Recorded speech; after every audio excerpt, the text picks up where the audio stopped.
एका मोठ्या जंगलात 4 वेगवेगळे प्राणी राहत होते.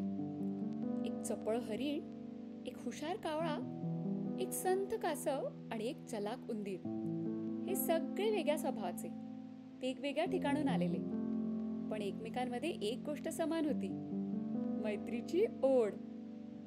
कधीतरी तलावाजवळ भेटायचं, अनुभव शेअर करायचे आणि एकमेकांची काळजी घ्यायची. वेगवेगळेपण असूनही त्यांची साथ खूप घट्ट होती. एक दिवस हरिण वेळेत परत आलं नाही. उंदीर, कासव आणि कावळा काळजीत पडले. कावळा आकाशात उडून शोधायला गेला आणि काही अंतरावर बघतो तर काय, हरिण शिकाऱ्याच्या जाळ्यात अडकला होता.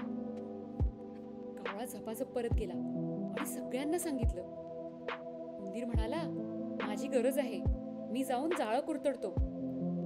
कासव म्हणाला, मी हळूहळूच येईन, पण शेवटी उपयोगी ठरेन. कावळा म्हणाला, मी वाट दाखवतो, झपाट्याने. सगळी टीम कामाला लागली. उंदीर आपल्या बारीक पण मजबूत दातांनी जाळं फाडून हरिणाला सोडवत होता. तेवढ्यात शिकारी जवळ आला. पण त्याच्या नजरेस हळू चालणारं कासव आलं. त्याने लक्ष कासवाकडे वळवलं. पण तोपर्यंत हरिण मोकळा झाला होता. कावळा आकाशातून ओरडायला लागला, काव काव काव. गोंधळात शिकारीला कळेच ना काय करावं.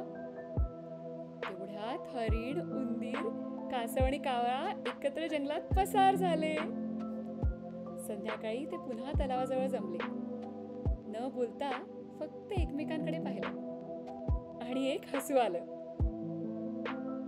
कधी कधी मैत्री म्हणजे एकमेकांच्या कमतरता भरून काढणं असतं.